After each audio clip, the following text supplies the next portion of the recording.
இப்போ வரைக்கும் ஒரு நடைமுறை இருக்கு. பெண் பிள்ளைகளை கல்லூரிக்கு போகும்போது படிக்கும்போது பார்த்து போயிட்டு வாப்பா அப்படின்னு இருக்குல்ல.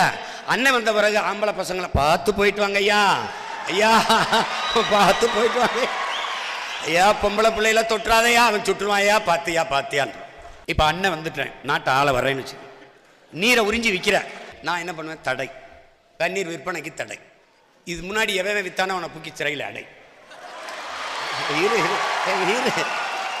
இப்பதான் ஆரம்பிக்கிறேன். இரு சொல்லும்போது உனக்கு லட்சியம் என்னப்பா? ஐஏஎஸ் ஆகிறது. உனக்கு லட்சியம் என்னப்பா? ஐபிஎஸ் ஆகிறது. அதல்ல. உனக்கு லட்சியம் என்னப்பா? நீதிபதி ஆகிறது. அதல்ல இலக்கு, அது அல்ல லட்சியம். அது தொழில் தேர்வு. நம் காவல்துறை அதிகாரி ஆகணுங்கிறது ஒரு தேர்வு, தொழில் தேர்வு. நான் இந்திய குடிமை பணிக்கு போகணும், மாவட்ட ஆட்சியர் ஆகணுங்கிறது ஒரு தேர்வு, தொழில் தேர்வு. நான் நீதிபதி ஆகணுங்கிறது ஒரு தொழில் தேர்வு. ஆனால் அதற்கு பிறகு ஒரு ரூபாய் கூட லஞ்சம் வாங்காமல் உண்மையும் நேர்மையாக மக்களுக்கு நான் பணியாற்றுவேன் என்கிற இலக்குத்தான் லட்சியமாக. நீதிபதி ஆவதல்ல லட்சியம். நீதிபதி ஆகி நேர்மையும் நீதியும் தவறாமல் மக்களுக்கு தீர்ப்பை வழங்குவேன் என்கிற உறுதிதான் லட்சியமா இருக்க முடியும். சொல்றது நான் போலீஸ் ஆகணும், அதான் என் லட்சியம். போலீஸ் ஆயிட்டு என்ன பண்றது? எங்க எந்த பக்கம் நீடுதோ அங்கெல்லாம் கை நீட்டி காசு வாங்குறதா? அது லட்சியம். அது இல்லை. முதல்ல நான் சரியா இருக்கணும், நீங்க சரியா இருக்கணும். அப்ப நாம் சரியா இருக்கணும். நாம் சரியா இருந்தால் நாடு சரியாகும். மிக மிக எளிதான தத்துவங்கள் தான். தாயின் கருவறையிலிருந்து கோயில் கருவறை வரைக்கும் ஊழல் இருக்கு, லஞ்சம் இருக்கு. ஐயோ பொண்டாட்டி பிள்ளைய காப்பாற்றணுமே டாக்டர், எப்படி அது டாக்டர் எவ்வளவு செலவானாலும் பரவாயில்ல, அதை காப்பாற்றி கொடுத்துருவோம். அது தாயின் கருவறையில் தொடங்குதா? கோயில் கருவறை 50 ரூபா கொடுத்தினா அரை மணி நேரம் நிற்கணும், 500 ரூபா கொடுத்தினா அடுத்த நொடியில் தரிசனம். கோயில் கருவறை வரைக்கும் போகுது. இதில் சிறப்பு தரிசனம்னு ஒரு கட்டையை கட்டி விட்டுருப்பான், அது கூட 500 ரூபா கொடுக்கணும். உச்சநீதிமன்றத்தில் ஒரு வழக்கு, அவர் ஊழல் நிறையா செஞ்சுட்டே இருந்தான். அந்த வழக்குக்கு எதிர்த்தரப்புல ஒரு மூத்த வழக்கறிஞர் வாதிடுறாரு. அவர்கிட்ட நீதிபதி கேட்குறாரு, உங்களுக்கு அவமானமா இல்லையா? அவர் ஊழல் செஞ்சிருக்காருன்னு தெரியுது, அவருக்காக நீங்க sorry my Lord my client வந்துட்டான் என்னோட அவன் என்ன பண்ண சொல்ற? அப்ப அவர் சொல்றாரு, இந்த கோப்புகள் எல்லாம் மூடிட்டு எதுக்கு இந்த மாதிரி வழக்குகள் எல்லாம் எடுத்துக்கிட்டு வாரீங்க? பேசாம ஊழல் லஞ்சத்தை தேசிய மயமாக்கி விட்டுருங்க, அது குற்றமில்லைன்னு சொல்லிருங்க, முடிஞ்சு போச்சு. எல்லாரும் தான் வாங்குறா, எல்லாரும் பண்றா. பிறகு ஓட்டுக்கு காசு வாங்குறதுல ஆரம்பிக்குது தம்பி ஊழல் லஞ்சத்துக்கான விதை. ஓட்டுக்கு காசு கொடுக்குறான்ல, அங்க ஊண்டப்படுகிறது ஊழல் லஞ்சத்திற்கான விதை. ஒரு தொகுதிக்கு 100 கோடி செலவழித்து வாக்கை பெற்று அதிகாரத்துக்கு வர நினைப்பது மக்களுக்கு சேவை செய்யவா? எதற்காக? 100 கோடி செலவழித்தால் 1000 கோடி சம்பாதித்துக் கொள்ளலாம் என்கிற நம்பிக்கையில் முதலீடு. அதனாலதான் என்ன கேட்பாங்களா, என்ன நீங்க யாரோடுமே கூட்டணி போக மாட்டேங்கிறீங்க? கூட்டணி போய் ஏதாவது ஒரு இது ஒன்று பணம் இல்லாமல் எப்படி அரசியல் செய்வீங்க? கூட்டணிக்கு போனால் தான் 400 கோடி 500 கோடி கொடுப்பாங்க, அதை வச்சுக்கிட்டு கட்சி நடத்துறதுன்னு. நாங்கள் கட்சி நடத்துவது பணத்துக்காக அல்ல, நாங்கள் பிறந்த பெருமை மிக்க இனத்துக்காக. நாங்கள் அரசியல் செய்ய வந்தது மக்களை வைத்து பிழைக்க அல்ல, மக்களுக்காக உழைக்க. நாங்கள் அரசியல் செய்ய வந்தது பதவிக்காக அல்ல, மக்களுக்கான உதவிக்காக. நான் நாம் தமிழர்னு ஒரு கட்சி வச்சிருக்கேன்னு நினைக்கக்கூடாது. நாம் தமிழர் என்பது எங்கள் கட்சியின் பெயர் அல்ல, நாங்கள் பிறந்த பெருமை மிக்க இனத்தின் அடையாளம் பெயர்.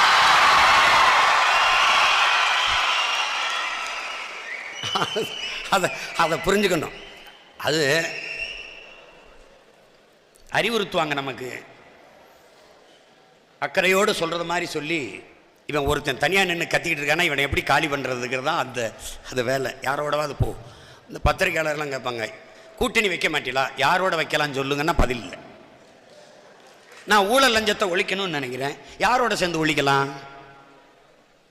ஊழல் லஞ்சத்தை ஒழிக்கணும் அதானே, முதல்ல இருக்கிற ஆளுகளை எல்லாம் ஒழிக்கணும், ஒழிச்சா தான் அது ஒழியும். இல்லைன்னா ஒழிக்க முடியாது, அது ரொம்ப கடினம். இப்போ நமக்கு இருக்கிற பிரச்சனை என்னன்னு கேளுங்க. ஊழல் லஞ்சம் என்பது ஒரு நிர்வாக சீர்கேடு. ஒரு நேர்மையாளன் உண்மையும் நேர்மையுமாக என் மக்களுக்கும் மண்ணுக்கும் சேவை செய்ய வேண்டும் என்கிற ஒரு நேர்மையாளன் வந்து அதிகாரத்தில் அமர்ந்து விட்டால் அடுத்த நொடியில் ஊழல் லஞ்சம் ஒழிஞ்சிடும். நீ லஞ்சம் வாங்கு பணியிடை நீக்கம் அல்ல, பணி நீக்கம் போட முடிஞ்சு. அடுத்த சட்டம் 3 தலைமுறைக்கு உன் குடும்பத்தில் எவருக்கும் அரசு வேலை கிடையாது. எப்படி? அதாவது அண்ணன் வந்து அன்பான சர்வாதிகாரம் ஆட்சி முறைன்ட்டான் பாருங்க. சர்வாதிகாரம் சொல்லிட்டாரு பாருங்க. ஒரு நேர்மையாளன் சர்வாதிகாரியாகத்தான் இருக்க முடியும். இதை நான் சொல்லல, இன்றைய தலைமைச் செயலர் ஐயா இறையன்பு எழுதுறார். ஒரு நேர்மையாளன் சர்வாதிகாரியாகத்தான் இருக்க முடியும். அப்படிப்பட்ட ஒரு சர்வாதிகாரி தான் சிங்கப்பூர் என்ற நாட்டை செதுக்கினான், லீ குவான் யூ என்கிற மேதை. அது தன்னலமற்ற அன்பான சர்வாதிகாரம் என்பது தாயின் பேரன்பு தான்.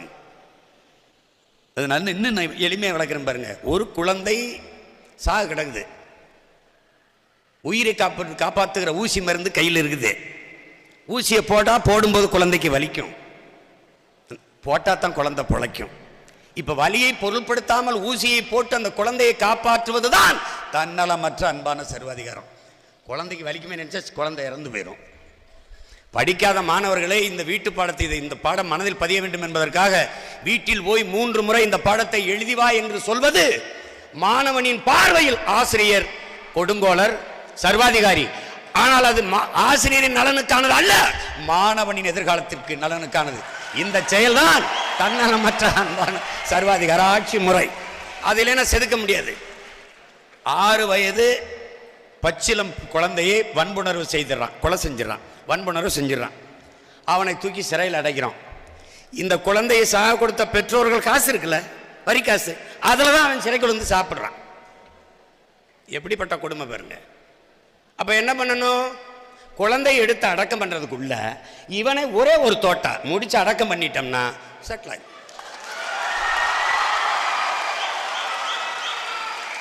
இப்போ பாரு, இப்போ வரைக்கும் ஒரு நடைமுறை இருக்கு.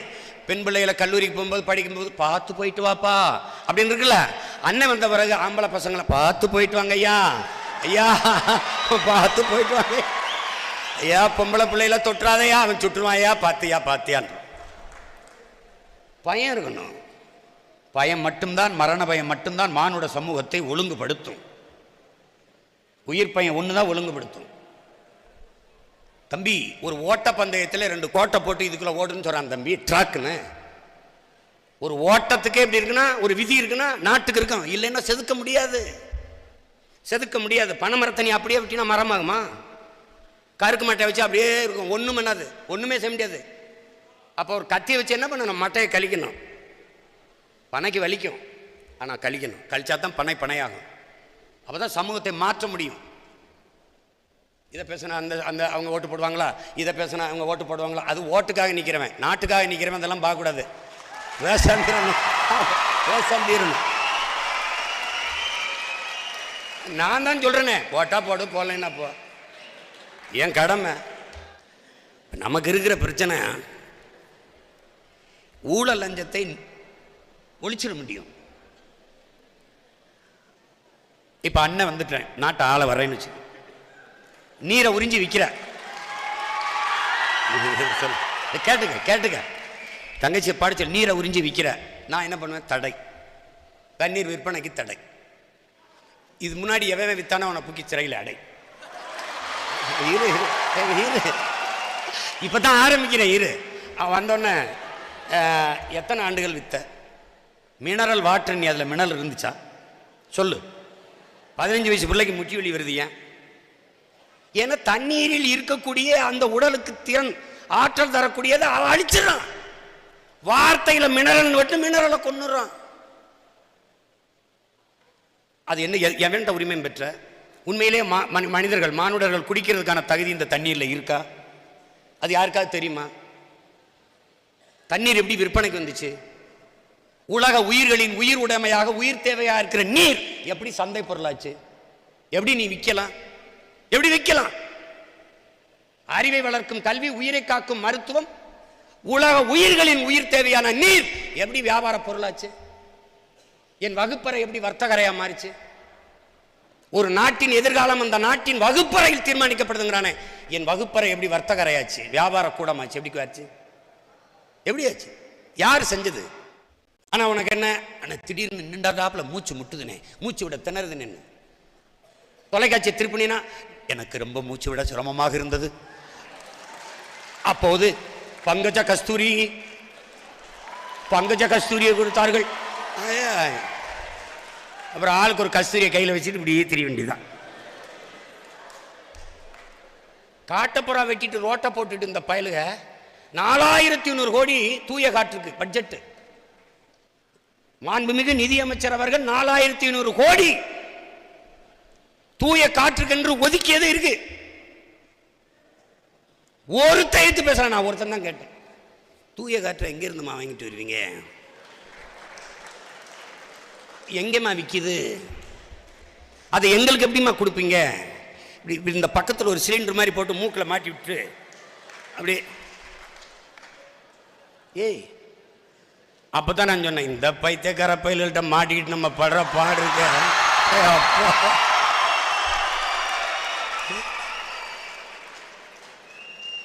இதையெல்லாம் கற்காம நீங்க படிச்சு என்ன ஆக போகுது? இதுதான் உண்மையிலே நீங்க அறிய வேண்டிய உயிரியல், அறிவியல். இதுதான் உங்கள் அண்ணன்கள் முன்னெடுக்கிற அரசியல். நீ அரசியல் வேற்றுக்கிறத சொல்லு, ஐயோ அரசியல் பேசிடுவார் சீமான். இப்படிதான் ஒரு கல்லூரியில் பேசி அரசியல் பேசிட வேண்டாம்னு நான் சும்மா ஏதாவது பேசிட்டு போயிருப்பேன். அவர் அரசியல் பேச வேண்டாம்னார்ல, மாணவர்கள்லாம் கைதட்டினான். அங்க இருக்கிறவன் என்னோட இருக்கான், இவர் வேற பக்கத்தில் இருக்காங்க. பேச வெறும் அரசியல் தான் பேசினேன். அப்ப பக்கத்துல இருந்து பேசுறேன், நம்மளும் தான் 1 மணி நேரம் வகுப்பு எடுக்கிறோம். அவர் அதே பொருளாதாரத்தை பேசுறாரு, அதே அறிவியலை பேசுறாரு, அதே வரலாறை பேசுறாரு. அசையாம கேட்டுக்கிட்டு இருக்கான். நான் சொல்ற விதத்துல சொன்னா கேட்டுக்கிட்டு இருப்பான். தம்பி, நீங்க தெரிஞ்சுக்க வேண்டியது தம்பி, உங்களின் பிறப்பிலிருந்து இறப்பு வரை, பிறப்பு சான்றிதழ் பெறுவது இறப்பு சான்றிதழ் பெறுவது வரை உங்கள் வாழ்வில் அனைத்தையும் தீர்மானிப்பது அரசு. அந்த அரசை தீர்மானிப்பது அரசு இயல். அறிவியல், புவியியல் போல அரசு இயல். நீங்க என்ன படிக்கணும், என்ன வேலை பார்க்கணும், அதுக்கு எவ்வளவு சம்பளம், அந்த வேலையை எந்த இடத்துல பார்க்கணும், எந்த ஊர்ல பார்க்கணும், இது எல்லாவற்றையும் தீர்மானிப்பது அரசு. அந்த அரசை தீர்மானிப்பது அரசு இயல். உங்கள் வாழ்க்கையை தீர்மானிக்கிற அரசு இயலை நீங்கள் தீர்மானிக்காமல் வேற யாரு தீர்மானிப்பா? அதுதான்.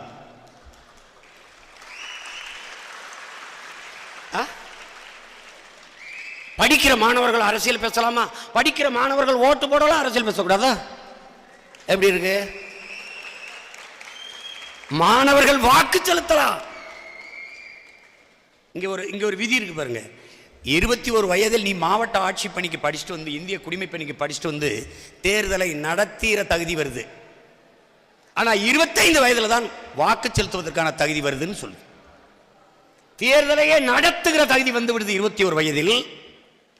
வாக்கு செலுத்துகிற தகுதி 25 வயதில் தான் வருது என்பதை எப்படி ஏற்கிறது? எவ்வளவு வேடிக்கையான முறை இருக்குது.